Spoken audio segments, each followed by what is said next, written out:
అందరికీ నమస్కారం. ఈరోజు ప్రముఖ విశ్లేషకులు అంటే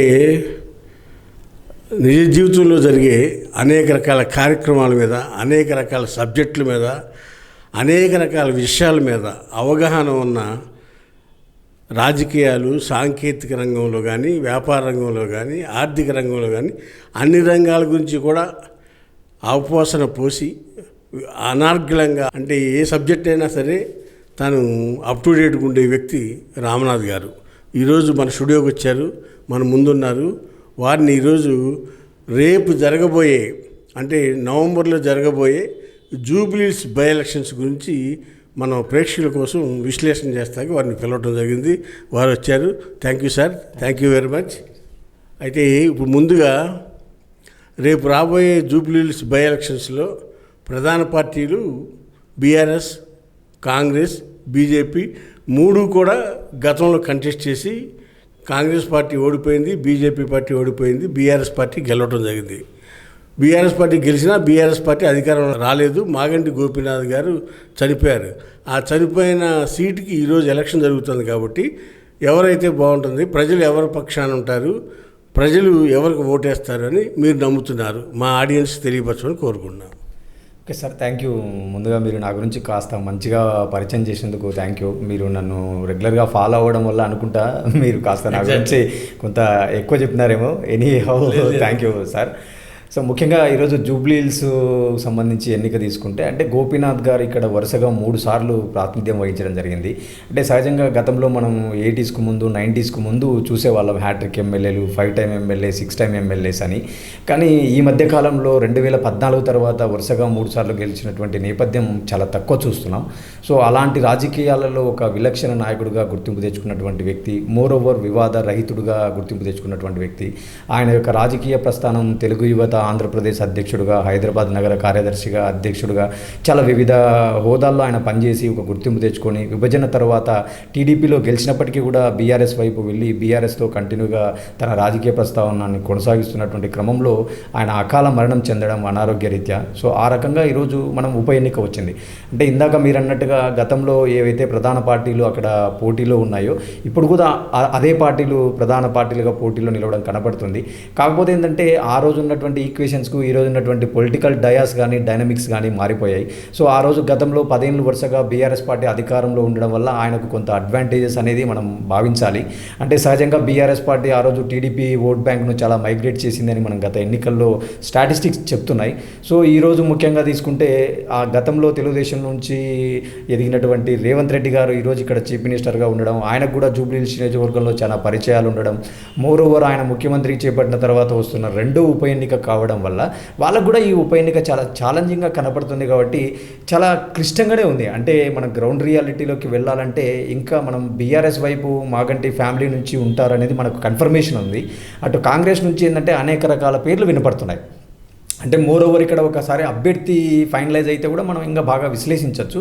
సహజంగా ఏంటంటే ప్రజలకు కానీ జనాలకు కానీ ఒక నోషన్ ఏముంటుందంటే ఉప ఎన్నికలు కదా, రూలింగ్ పార్టీకి ఓటేస్తే 4 పనులు అవుతాయి, ప్రతిపక్షం వాళ్ళు గెలిచినా కూడా ఏం జరుగుతుంది అనే ఒక నోషన్ ఉంటుంది జనరల్గా. కాకపోతే ఏంటంటే మాగంటి గోపీనాథ్ గారు 3 సార్లు వరుసగా గెలిచారు కాబట్టి ఆయన కొంత వ్యక్తిగత ఇమేజు, ఆయన కొంత పర్సనల్ వర్గం ఉండడము, మోర్ ఓవర్ ఆయన కమ్మ సామాజిక వర్గం కాబట్టి కొంత టీడీపీలోని ఆయనకు బంధువర్గాలు, అనుకూల వర్గాలు ఉన్నాయి కాబట్టి కొంత ఈ ఎన్నిక కాంగ్రెస్ పార్టీకి కొంత ఛాలెంజింగ్గానే కనపడుతుంది. అదే క్రమంలో ఏంటంటే అజరుద్దీన్ పోటీలో ఉంటే ఇక్కడ ముస్లిం ఓట్ బ్యాంక్ ఉంటుంది అనే ఆలోచనలు చూసినాం. కాంగ్రెస్ పార్టీ కూడా వ్యూహాత్మకంగా అజరుద్దీన్ గారికి ఎమ్మెల్సీ ఇవ్వడం కనపడి ఆయనను పోటీ నుంచి తప్పుకునేలాగా చేయడం కనపడింది. కాబట్టి ఈసారి పోటీకి కాంగ్రెస్ కూడా చాలా వ్యూహాత్మకంగానే పోతుంది. మోర్ ఓవర్ గతంలో ఇక్కడ పోటీ చేసినటువంటి నవీన్ యాదవ్ గారు కానీ సో మిగతా అభ్యర్థులకు సీట్ ఇస్తారా, లేకుంటే ఇప్పుడు కొత్తగా మరో పేర్లు వినపడుతున్నాయి.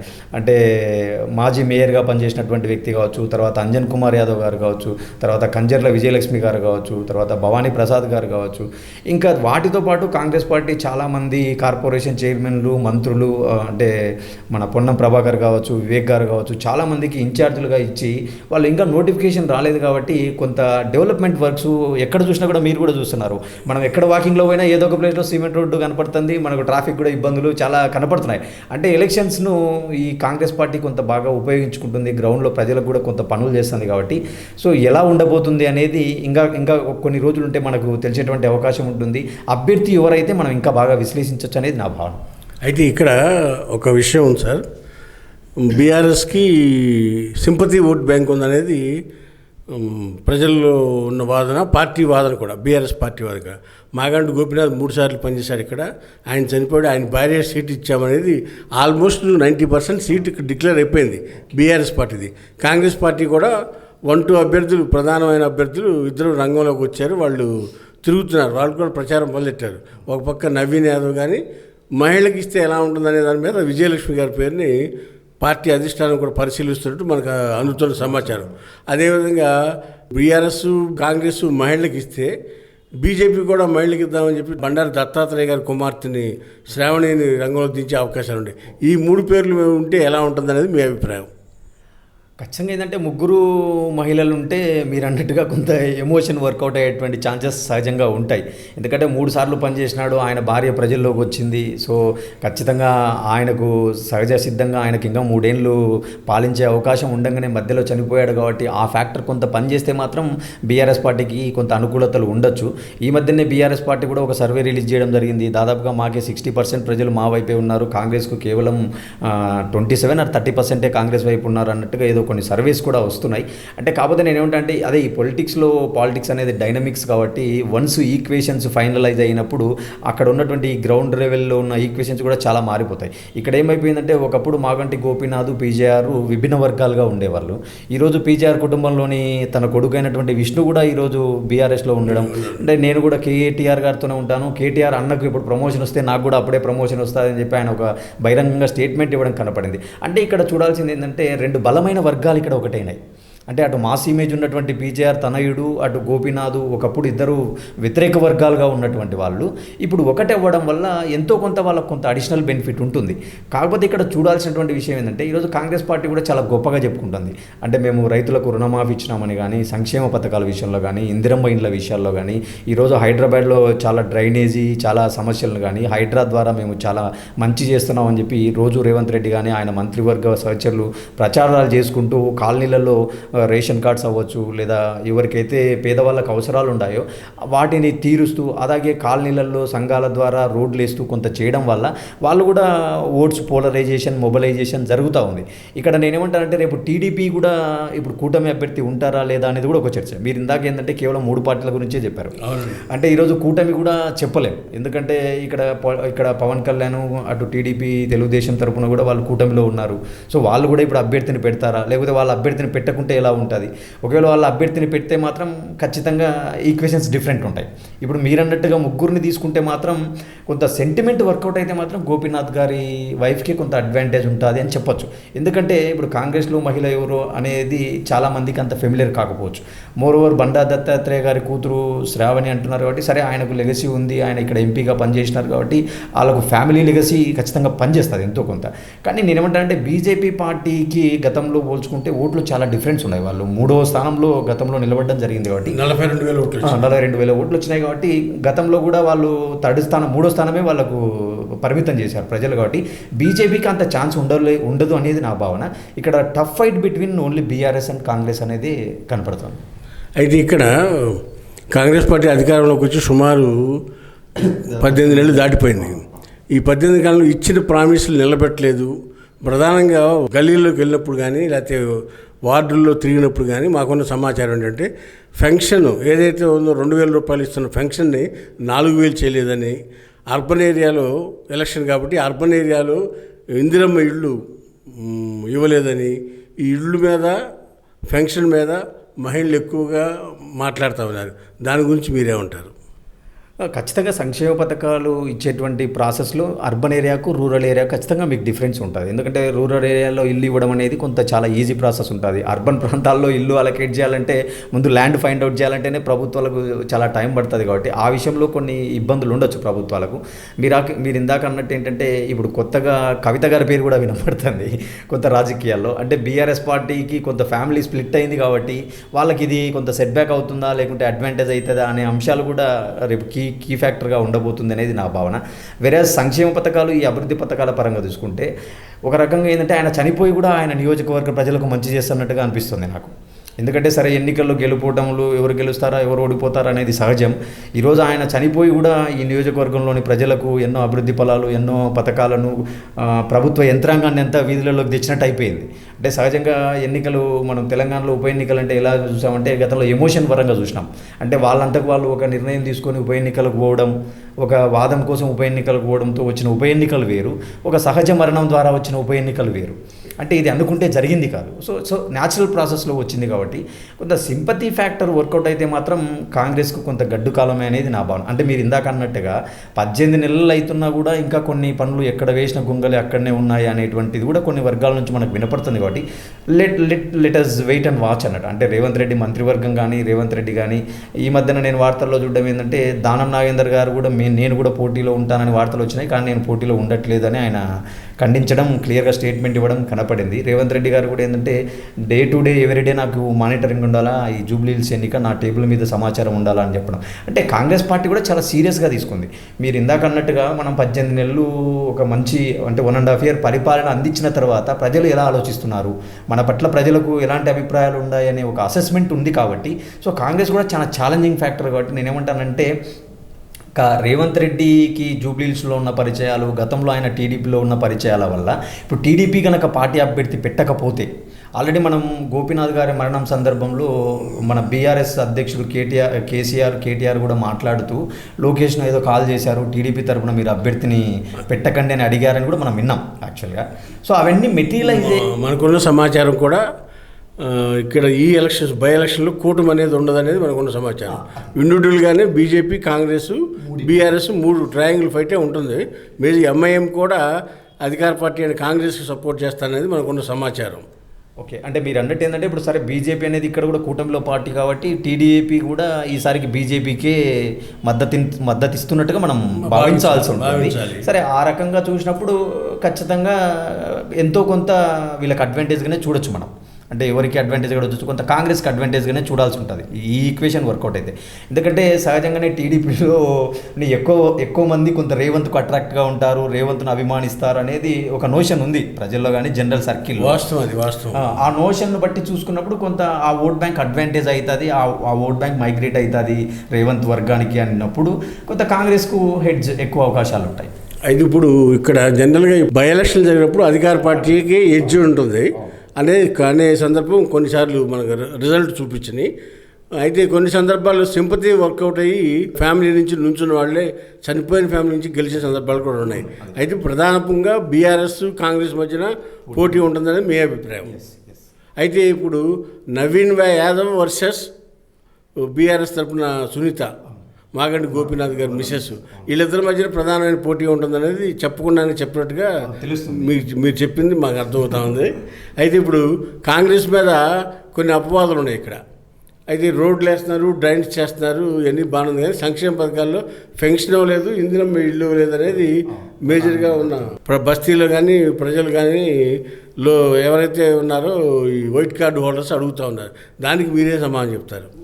అదే ఖచ్చితంగా ఏంటంటే సంక్షేమ పథకాలు అందిన వాళ్ళు ఆబ్వియస్లీ వాళ్ళు కొంత సానుభూతిగా కొంత ఫేవర్గా ఉంటారు, అందని వాళ్ళు ఏముంటారు ఖచ్చితంగా వ్యతిరేకత చేస్తారు. అంటే ఇప్పుడు ఈ ఎగ్జాంపుల్ మనం ఎలా చెప్పొచ్చు అంటే ఆంధ్రప్రదేశ్ మనం ఎన్నికలను పోల్చుకుంటే కూడా గతంలో ఒకటి జరిగింది. మేము సంక్షేమం చేసాం, అందరికీ ఇంటింటికి ఎంతో చేసాం, ఖచ్చితంగా మాకే విజయం వస్తుంది అని చెప్పి వాళ్ళు అనుకున్నా కూడా ఫలితాలు అక్కడ ఎలా తారుమారయ్యాయో మనం చూసినాం. అంటే కేవలం సంక్షేమ పథకాలు ఇస్తేనే మనకు ఓట్లు ఇస్తారు, ఇవ్వకుంటే ఓట్లు పడవు అనేది కూడా ఖచ్చితంగా చెప్పలేం. కాకపోతే ఏంటంటే ఇక్కడ వాళ్ళకి ఇంకా ఒక 3.5 ఏళ్ల సమయం ఉంది కాబట్టి వాళ్ళు కొంత కొత్త హామీలు ఇచ్చేటువంటి అవకాశం ఉంటుంది. అంటే మీరు మమ్మల్ని ఒక్కసారి గెలిపించండి, ఖచ్చితంగా మీరు ఇచ్చేటువంటివన్నీ మంత్రులు నోట్ చేసుకుంటున్నారు, మీ లోకల్ స్థానిక కాంగ్రెస్ నాయకత్వం మీకు సహాయ సహకారాలు అందిస్తుంది, అక్కడ మేయర్ గారు సహాయ సహకారాలు అందిస్తారు, కార్పొరేటర్లు మీకోసం నిత్యం అందుబాటులో ఉంటారు అని ఇలా కొత్త హామీలు ఇచ్చి కొంత వర్గాన్ని దగ్గర తీసుకునేటువంటి ఒక రాజకీయం ఉంటుంది. ఇంకా ఇంటర్నల్గా ఏం రాజకీయం ఉంటుందంటే ఇప్పుడు బీఆర్ఎస్లో మనం బయటికి ఎంత ఎమోషను ఎంత సింపతి అని చెప్పినా కూడా ఆ నాయకుడు లేడు కాబట్టి గతంలో ఆ నాయకుడితో పనిచేసిన కీలక నాయకులు ఎంతవరకు నిలబడతారు, ఎంతవరకు అమ్మడపోతారు అనేటివి కూడా ఎలక్షన్లకు ఒక వారం 10 రోజుల ముందు ఇలాంటి ఫ్యాక్టర్స్ కూడా చాలా పనిచేస్తాయి. సో ఇవన్నీ మనం ఇంటర్నల్గా కొన్ని అంశాలు ఉంటాయి కాబట్టి నేను అదే అంటున్నాను. జస్ట్ మనం ఎలక్షన్ ముందు ఇంకొకసారి ఫీల్డ్లోకి వెళ్ళినప్పుడు ఖచ్చితమైనటువంటి అసెస్మెంట్ ఇవ్వచ్చు అనేది నా భావన. ఇప్పుడున్న సమాచారం మేరకు బీఆర్ఎస్ పార్టీ నుంచి మాగంటి సునీత, కాంగ్రెస్ పార్టీ నుంచి నవీన్ యాదవ్, అదేవిధంగా బీజేపీ పార్టీ నుంచి లంకల దీపక్ రెడ్డి గారే వినపడతా ఉంది మనందరికీ.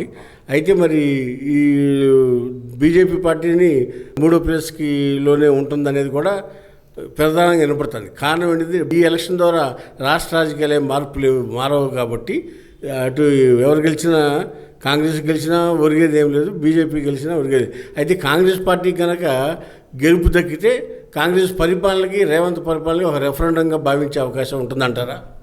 అంటే మనం ఏంటంటే పూర్తిగా రెఫరెండంగా తీసుకోలేము. అంటే కేవలం ఒక నగరంలో జరిగే ఒక ఉప ఎన్నికను మొత్తం కాంగ్రెస్ పార్టీ పాలన పైన తీర్పుగా మనం భావించలేము. కాకపోతే ఏంటంటే ఎంతో కొంత అధికారంలో ఉన్న వాళ్ళకు కొంత జోస్ అనొచ్చు, కొంత బూస్ట్ అనొచ్చు.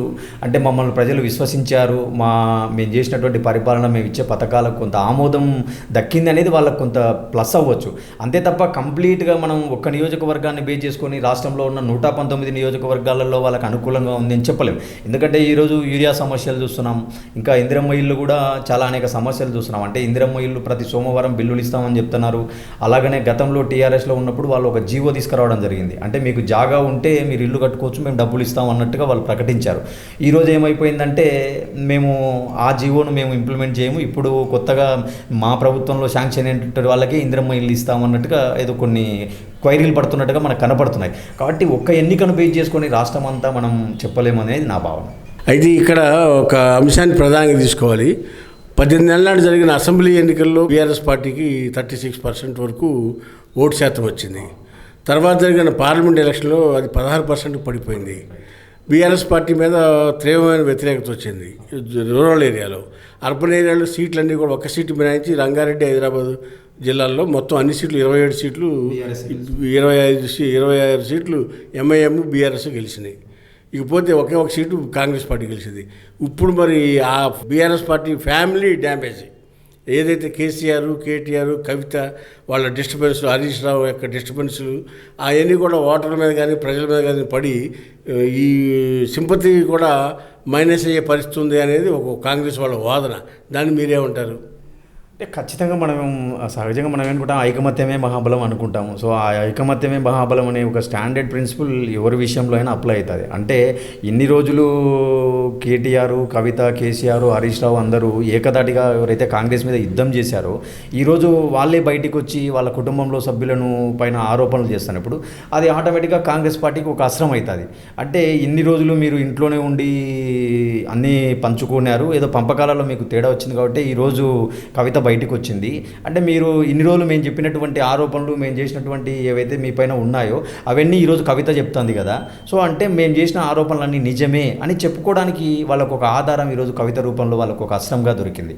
సో ఆ అస్త్రాన్ని కూడా ఈరోజు రేవంత్ రెడ్డి ఎలక్షన్లో రేపు బహిరంగ సభల్లో ఖచ్చితంగా ప్లే చేసేటటువంటి అవకాశం ఉంటుంది. మోరోవర్ ఈరోజు కవిత కూడా ఏముంటుంది, మా నాన్న పైన రేపు సిబిఐ, ఈడీ దాడులు చేసే అవకాశాలు ఉన్నాయి, మా నాన్నను నేను ప్రొటెక్ట్ చేసుకోవాల్సిన అవసరం ఉంది అని చెప్పి ఆమె హరీష్ రావును టార్గెట్గా మాట్లాడడం కనపడుతుంది. ఇంకొక వైపు ఆ ఘోష్ ఏదైతే రిపోర్ట్ ఇచ్చారో కాళేశ్వరం పైన, ఆ రిపోర్ట్లో ఉన్నటువంటి ముఖ్య నాయకులలో ఈరోజు హైకోర్టు దారి పడుతున్నారు. అంటే ఈరోజు స్మితా సోపర్వాల్ గారు కూడా హైకోర్టుకు వెళ్ళి ఆమె ఒక పిటిషన్ వేయడం జరిగింది. అంటే ఆ రిపోర్ట్ ఆధారంగా నన్ను అరెస్ట్ చేయొద్దని. గతంలో హరీష్ రావు కూడా అదే రిపోర్టు పైన హైకోర్టుకు వెళ్ళడం జరిగింది, ఆయన కూడా కొంత ప్రొటెక్షన్ పొందడం జరిగింది. అంటే ఇన్ని అంశాల మధ్యన కాంగ్రెస్ పార్టీ ఎలా తీసుకుంటుందంటే, సరే ఇప్పుడు అది రేపు వాళ్ళు ఎవరు అక్విటలు, ఎవరు దాంట్లో కన్ఫెస్డ్ అనేది మనం కాసేపు పక్కన పెడితే వాళ్ళకి ఈరోజు ఒక అస్త్రం దొరికినట్టు అయిపోయింది కదా కవిత రూపంలో. అంటే కాళేశ్వరంలో ఏదో జరిగింది, కాళేశ్వరం పంపకాల్లో తేడాలు వచ్చినాయి, ఇంకొక అధికారులను కూడా చాలామందిని అరెస్ట్ చేసినారు. సో ఇవన్నీ చూసినప్పుడు ఏమవుతుందంటే పొలిటికల్గా ఎలాంటి డ్రామా, ఎలాంటి గేమ్ ఆడాలో అలాంటి గేమ్ కాంగ్రెస్ ఆడుతుంది ఈరోజు తెలంగాణలో. సో ఆ డ్రామాలోకిన కొంత వీళ్ళకు మైలేజ్, కొంత ప్రజలు విశ్వసించినారంటే మాత్రం ఈ ఆటోమేటిక్గా సింపతి అనేది కూడా ఆ రూట్లో బైపాస్ అయ్యేటువంటి ఛాన్స్ ఉంటుంది. అదే నేను మొదట్లో చెప్పినట్టు ఏంటంటే గోపీనాథ్ అనేటువంటి వ్యక్తి సహజంగా వివాదరహితుడు, కొంత వ్యక్తిగతంగా మంచి పేరుంది. ఎందుకంటే అటు టీడీపీలో గెలిచాడు, అటు బీఆర్ఎస్లో గెలిచాడు. మీరు అన్నట్టుగా రాష్ట్రం అంతా కాంగ్రెస్ గాలి వీల్చినా కూడా కొంత అర్బన్లో వాళ్ళకు బీఆర్ఎస్కి అడ్వాంటేజ్గా ఉండేది. అదే అర్బన్లో గెలిచినటువంటి చాలామంది ఎమ్మెల్యేలు ఈరోజు కాంగ్రెస్ పార్టీ కండువా కప్పుకొని కాంగ్రెస్తో స్నేహం చేస్తున్నారు. అంటే వాళ్ళందరూ కూడా కొంత గతంలో టీడీపీలో పనిచేసిన వాళ్ళు కొంత రేవంత్కు స్నేహంగా ఉండడం వల్ల వాళ్ళనంతా రేవంత్ లాక్కున్నాడనే విమర్శలు ఎలాగో ఉన్నాయి. నేనేమంటా అంటే పాలిటిక్స్లో ఏమవుతుందంటే ఈ చేర్చుకోవడాలు, చేర్పులు ఇట్లాంటివన్నీ చాలా సహజం. ఖచ్చితంగా ఎవరైనా ఏమనుకుంటారో మనకు అధికారం ఉన్నప్పుడు మనం బలపడాలా, మన పార్టీని స్ట్రెంథెన్ చేసుకోవాలనే ఒక లక్ష్యమే ఉంటుంది తప్ప నాయకునికి నైతికంగా ఏం లక్ష్యాలు ఉండవు. అంటే ఒక పార్టీ తరపున గెలిచినాడు మనం చేర్చుకోవడం కరెక్టా, ఇవన్నీ సెకండరీ. పార్టీస్లో ఎప్పుడైనా మనం ఎంత బలపడినాం, మన వర్గం ఎంత బలపడింది అనేదే కనపడుతుంది. కాబట్టి ఈరోజు వాళ్ళకు ఉండే అడ్వాంటేజ్ ఏంటంటే ఆ కవిత రూపంలో జరిగే విమర్శలు వీళ్ళకి అడ్వాంటేజే. అలాగే ఈ అర్బన్ ఓటింగ్ కూడా ఏమైపోయిందంటే దాదాపుగా సిటీలో ఉన్నటువంటి చాలామంది ఎమ్మెల్యేలు కూడా కాంగ్రెస్ పార్టీతో సన్నిహితంగా ఉన్నారు. కాబట్టి సో ఇలాంటి అన్ని అంశాలన్నీ కొంత రాజకీయంగా వీళ్ళకి అడ్వాంటేజ్ ఉన్నాయి. మీరు ఇందాక చెప్పిన కొన్ని ఏవైతే పథకాల విషయాలు ఉన్నాయో ఆ పథకాలను నేను ఏమంటానంటే ఇప్పుడు నోటిఫికేషన్ ఇంకా రాలేదు. నోటిఫికేషన్ రాంతులకి వాళ్ళు చాలా పనులు చేస్తున్నారు, మన గ్రౌండ్లో కనపడుతుంది. గ్రౌండ్ లెవెల్ రోడ్లు, డ్రైన్స్, వాటర్ వర్క్స్ ఇవన్నీ చేస్తున్నారు. మీరు ఎక్కువ శాతం కొంత పేదవాళ్ళ గురించి అడిగారు, మీరు చాలా మంచి ప్రశ్న అడిగారు. నేనేమంటానంటే జూబ్లీహిల్స్ నియోజకవర్గంలో పేదవాళ్ళు ఎంతమంది ఉన్నారు, మధ్యతరగతి వర్గము, మిడిల్ క్లాసు, ఇప్పుడు మనకు వెంగళరావు నగర్ కానీ, మధురా నగర్ కానీ, శ్రీనగర్ కాలనీ కానీ, సో ఇవెల్లా చాలా అహ్మద్ నగర్, బోరబండ అక్కడ కొంత మాస్ ఉన్నాయి, ఇక్కడ కొంత మిడిల్ క్లాస్ ఉంటుంది. మిడిల్ క్లాస్ వాడు ఏమడుగుతాడు, నాకు రేషన్ కార్డు వద్దు, నాకు ఇందిరమ్మ ఇల్లు వద్దు అంటాడు. మా ఇంటి ముందర రోడ్డు బాగుండాలా, మా కాలనీలో లైట్స్ ఉండాలా, వాటర్ బాగుండాలా అనేది కోరుకుంటారు. సో ఇవన్నీ వాళ్ళు ఏం చేస్తున్నారంటే ఎక్కడ చూసినా రోడ్లు వేస్తున్నారు. అది కూడా రోడ్లు కూడా ఏంటంటే ఎక్కడైతే డౌన్ స్ట్రీమ్ ఉంటుందో అక్కడ బాగా సిమెంట్ రోడ్లు వేసి నీళ్ళు నిలవకుండా కొంత ప్రామిసింగ్గా వెళ్తున్నారు. సో ఈ ఫ్యాక్టర్స్ పనిచేసినప్పుడు కాంగ్రెస్కి అడ్వాంటేజ్. ఈ పొలిటికల్గా ఇప్పుడు కవిత ఏదైతే స్ప్లిట్ అయిందో అది కూడా కొంతమంది వర్గం నమ్ముతారు కదా, అంటే ఇన్ని రోజులు వాళ్ళు ఏదో ఫ్యామిలీలో చేసినారు, ఇప్పుడు వాళ్ళకి చెడింది కాబట్టి ఈరోజు ఆమె బయటకు వచ్చి మాట్లాడుతుంది. లేకుంటే ఈరోజు ఆమె ఎందుకు బయటకు వచ్చి మాట్లాడుతుంది? ఇప్పుడు ఎలాగో అధికారంలో లేరు, ఇప్పుడు నువ్వు ఎంత గొంతు చింపుకున్నా వచ్చింది ఏం లేదు. ఈరోజు ఒకవైపు బీసీ రాజ్యాధికార పార్టీ అని చెప్పి ఆ అంశాలు జరుగుతున్నాయి, బీసీ రిజర్వేషన్లు జరుగుతున్నాయి. ఈరోజు కవితను ఏం ప్రశ్నిస్తున్నారు అంటే మీ డాడీ 10 ఏళ్ళు అధికారంలో ఉన్నప్పుడు నీకు బీసీలు గుర్తు రాలేదా, మీ డాడీ 10 ఏళ్ళు అధికారంలో ఉన్నప్పుడు వాళ్ళకి రిజర్వేషన్లు ఇవ్వాలని మీకు గుర్తు రాలేదా, నీకు ఈరోజే మహిళలు బీసీలు గుర్తుకొచ్చినారు అన్నట్టుగా కవితను ప్రశ్నిస్తున్నారు. కాబట్టి ఇక్కడ ఎంతో కొంత బీఆర్ఎస్ కానీ కేసీఆర్ గారి కుటుంబం యొక్క క్రెడిబిలిటీ ఎంతో కొంత తగ్గిందనే మనం భావించాలి. సో ఆ ప్రభావం కూడా గోపీనాథ్ గారి కుటుంబం పైన ఉంటుందా, లేకుంటే గోపీనాథ్ గారి భార్య యొక్క సెంటిమెంట్ ఫ్యాక్టర్తో వాళ్ళకు ఉన్నటువంటి ఓన్ నెట్వర్క్ ఏమన్నా పనిచేస్తుందా అనేది కూడా కొంత ఆసక్తిగా ఈ నియోజకవర్గ ప్రజలైతే చూస్తున్నారు. అయితే ఇక్కడ ఒక విషయం పరిగణలో తీసుకోవాలి. కాంగ్రెస్ ప్రభుత్వం అధికారంలో వచ్చిన వెనువెంటనే మన కంటోన్మెంట్ నియోజకవర్గంలో శాసనసభ్యుడు చనిపోయాడు. చనిపోతే వాళ్ళ అమ్మాయికే టికెట్ ఇచ్చింది బీఆర్ఎస్ పార్టీ, ఆయన గెలిచింది బీఆర్ఎస్ పార్టీ తరపున. ఈ కాంగ్రెస్ పార్టీ వాళ్ళు వేసి బీజేపీలో నుంచి ఓడిపోయిన వ్యక్తిని తీసుకొచ్చి కాంగ్రెస్ పార్టీలో చేసుకుని వెరీ నియర్ 3 months 6 months లోపల జరిగిన ఎన్నిక కాంగ్రెస్ పార్టీ మ్యాండేట్ మీద పోటీ చేస్తే కాంగ్రెస్ పార్టీ అభ్యర్థి గెలిచాడు. అక్కడ ఆ రోజు రాష్ట్రం మొత్తం కాంగ్రెస్ గాలి గెలిచింది, కాంగ్రెస్కి అడ్వాంటేజ్ అయింది. ఇవాళ కాంగ్రెస్కి హైడ్రా లాంటి సమస్య, పేదవాళ్ళు మరీ ముఖ్యంగా బోరబండ, రహమత్ నగరు, కార్మిక నగరు ఈ ప్రాంతాల్లో ఉండే పేద ప్రజల యొక్క ప్రాంతాల్లో కూడా హైడ్రా అనేది ఒక భయానకమైన వాతావరణం సృష్టించిందనేది అనుకుంటారు. అది దాని మీద మీ అభిప్రాయం, హైడ్రా మీద ఆ ప్రభావం ఉంటుందా ఈ జూబ్లీ ఎలక్షన్స్లో? హైడ్రా గురించి చాలా చర్చ జరుగుతుంది. మనం దాదాపుగా ఒక 7-8 నెలల నుంచి ఎక్కడ చూసినా కూడా హైడ్రా అనే పదం బాగా వినపడింది. మొదట్లో హైడ్రా పైన వ్యతిరేకత వచ్చిన మాట వాస్తవం మీరు అన్నట్టుగా. అంటే ప్రజలను కానీ బస్తీలలో వాళ్ళని కానీ చెప్పకుండా నోటీసులు ఇవ్వకుండా చాలా వరకు వెకెట్ చేశారని చెప్పి చాలా విమర్శలు రావడం, ముఖ్యమంత్రి కుటుంబాన్ని కూడా వ్యక్తిగతంగా దూషించడం, ఇలా చాలా మనం వీడియోస్ చాలా వరకు చూసినాం. సో దాని ద్వారా కొంత ప్రభుత్వం కూడా కొంత స్లో అయినట్టుగా, హైడ్రా కూడా కొంత ఫంక్షన్ స్లో అయినట్టుగా కనపడింది. కానీ మళ్ళీ మీరు అబ్జర్వ్ చేస్తే ఒక 20 రోజుల నుంచి హైడ్రా యొక్క ఫంక్షనింగ్ బాగుందన్నట్టుగా వార్తలు కనపడుతున్నాయి. అంటే ఈరోజు బతుకమ్మ కుంట, అంబర్పేట ప్రాంతంలో ఉన్న చాలా కుంటను వాళ్ళు రూపురేఖలు మార్చేశారు. అసలు అంబర్పేటలో ఉన్న వి హనుమంతరావు గారు మాట్లాడుతూ నేను ఇది కలయా నిజమా అనుకుంటున్నాను, ఈ ఇన్ని కబ్జాలు చేసిన ప్రాంతాన్ని మళ్ళీ రీస్టోర్ చేసి 10 ఎకరాలను వెనక్కి తీసుకొచ్చి ఈరోజు ఒక మాడిఫికేషన్ చేసి ఒక బ్యూటిఫికేషన్ చేసి రేపు ముఖ్యమంత్రితో ప్రారంభం చేస్తున్నారు అన్నట్టుగా కనపడుతుంది. అలాగే కుకట్పల్లిలో కూడా ఏదో ఒక కుంటను మళ్ళీ రీస్టోర్ చేశారు ఒక 10 ఎకరాలు. అలాగే ఈరోజు గాజుల రామారావు, అంటే అక్కడక్కడ హైడ్రా యొక్క పని నేపథ్యం కొంత బాగుంది. ఇంకా ఇప్పుడు జూబ్లీహిల్స్ గురించి తీసుకుంటే మీరు అన్నట్టుగా ఎన్ని రోజుల నుంచో ఉన్న కార్మిక నగర్, రహమత్ నగర్లో మనకు రోడ్ల మీదనే చాలా కనపడుతుంటాయి, అందరూ బయట ఫుట్పాత్ల మీదనే ఇల్లు వేసుకొని కనపడుతుంటారు. కాబట్టి అలాంటి విషయాలలో కొంత ఈ టైంలో వాళ్ళు స్టెప్ తీసుకుంటే నెగిటివ్, కాబట్టి అలాంటి అంశాల్లో ముందుకు పోలేకపోవచ్చు. కాకపోతే ఈ మధ్యనే అంబేద్కర్ నగర్ బస్తీ, కొన్ని బస్తీలలో నేనేం చూసినానంటే ఈ వర్షాలు వరదలు మనకు ఒక నెలన్నర నుంచి హైదరాబాద్ను పట్టి పిడిస్తున్నాయి.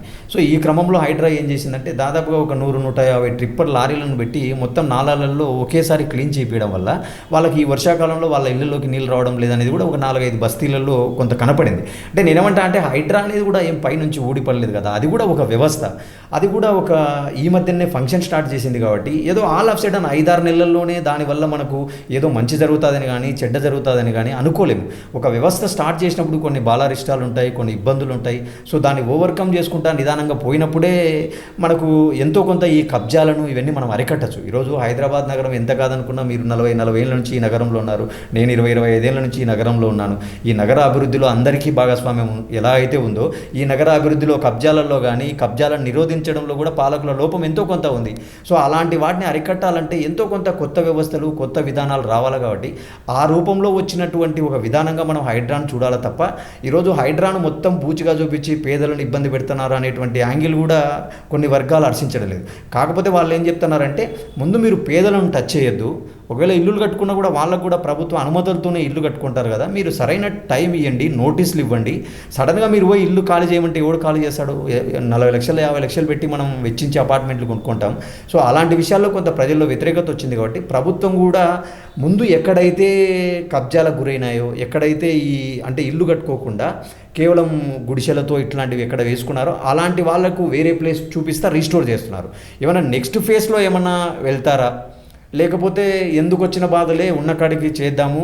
ఇప్పుడు ఒక వ్యవస్థ మనకు క్రియేట్ అయిందంటే నెక్స్ట్ కబ్జా చేయడానికి ముందుకు రాడు ఎవరు. నా సిద్ధాంతం ఏంటంటే సహజంగా ఎట్లా ఉంటుందంటే మనకు లాలో కూడా ఒక సేయింగ్ ఉంటుంది. అంటే 100 మంది తప్పించుకున్నా పర్వాలేదు, అసలైనోడికి శిక్ష పడాలన్నట్టుగా, పర్వాలేదు దోషికి శిక్ష పడాలన్నట్టు ఏదో ఉంటుంది. అలా ఏమైపోయిందంటే ఒక వ్యవస్థ ఉందంటే నెక్స్ట్ కబ్జా చేయడానికి కొందరు భయపడతారు. అట్లీస్ట్ ఇప్పటికి జరిగిన నష్టం ఎలాగ జరిగిపోయింది, భవిష్యత్తు తరాలకు కూడా మనం నష్టం జరగకూడదంటే బలమైన వ్యవస్థ ఉండాలనేది నా భావన. అయితే ఇక్కడ ప్రధానంగా ఇటీవల రేషన్ కార్డ్స్ గతంలో సన్నబియ్యం ఇచ్చే అలవాటు లేదు. ఇప్పుడు మొన్న ఈ రేవంత్ సర్కార్ వచ్చినాక, civil supply minister Uttam Kumar Reddy వచ్చినాక 3 నెలలకు ఒకేసారి కలిపి మొన్న ఫస్ట్ జూన్ జూలై ఆగస్టుకి 3 నెలలకు కలిపి రేషన్ ఇచ్చారు. అదేవిధంగా కొత్త రేషన్ కార్డులు ఇచ్చారు. సుమారు 10 లక్షల వరకు రేషన్ కార్డులు ఇవ్వడం జరిగింది. అందులో ఎక్కువగా నగరంలో లబ్ధిదారులు ఎక్కువ ఉన్నట్టు మనకు అందుతున్న వార్తలు. ఈ రేషన్ కార్డులు, ఈ సన్న బియ్యం ఏమైనా కాంగ్రెస్ పార్టీకి అడ్వాంటేజ్ ఉంటుందా? అదే ఖచ్చితంగా అడ్వాంటేజ్ ఉంటుంది. నేను అదే అన్నాను మొదట్లో చెప్పినట్టుగా, సంక్షేమ పథకాల ద్వారా వాళ్ళు కొందరికి ఏవైతే ఇవ్వగలరు ఇమీడియట్గా, అంటే ఇమీడియట్గా ఏమి ఇవ్వగలరు, ఒక బియ్యం కార్డు ఇవ్వగలరు, లేదు వాళ్ళకి ఏదైనా ఆరోగ్యశ్రీ కార్డు లేకపోతే ఆరోగ్యశ్రీ కార్డు ఇవ్వగలరు, లేదు వాళ్ళ ఇంట్లో ఎవరికైనా ఏదైనా పిల్లోనికి కానీ ఎవరికైనా కానీ ఏదైనా సీఎం ఫండ్ అనారోగ్యంగా ఉంటే సీఎం ఫండ్ ఇవ్వగలరు. సో ఇట్లా ఇమీడియట్గా చేసేవి ఏవైతే ఉంటాయో అవన్నీ చేసుకుంటూ కొంత లాంగ్ టర్మ్లో చేయగలిగిన వాటికి హామీ ఇస్తూ లోకల్ నాయకులతో కనెక్ట్ చేసుకుంటూ రాబోయే ఎలక్షన్ల తర్వాత మేము చేస్తాము, మీరు మాకు ఎలక్షన్లలో భారీ మెజారిటీ ఇవ్వండి అంటూ హామీలు ఇవ్వడం అనేది చాలా సహజం. అది ఒక రాజకీయ వ్యూహం. సో ఆ వ్యూహం కనపడుతుంది. మీరన్న పాయింట్ కూడా చాలా వ్యాలిడ్ పాయింట్. అంటే సన్న బియ్యం అనేటువంటిది ఇప్పుడు గతంలో ఎన్టీ రామారావు గారు 2 రూపాయల కిలో బియ్యం పెట్టినప్పుడు అంతకుముందు కొర్రలు జొన్నలు తినే వాళ్ళకు అన్నం తిన్నారు అనేది మనం ఒక నానుడి చూసినాం. సో ఈరోజు అందరికీ బియ్యం అందుతున్నా కూడా లావు బియ్యమే ఉంటుంది తప్ప సన్న బియ్యం లేదు, సన్న బియ్యం కేవలం ధనికులకే సొంతం అన్నట్టుగా కొన్ని వర్గాల విమర్శలు ఎదుర్కొన్నాం. సో ఈరోజు వాటి అన్నిటికీ చెక్ పెట్టి మీరు అన్నట్టుగా ఈ సన్న బియ్యం కానీ రేషన్ కార్డులు కానీ, సో ఇలాంటి పథకాల ద్వారా కొంత కాంగ్రెస్ పార్టీకి అడ్వాంటేజ్ ఉంది. ఆ అడ్వాంటేజ్ను కాంగ్రెస్ పార్టీ క్యాచ్ చేసుకుంటుంది.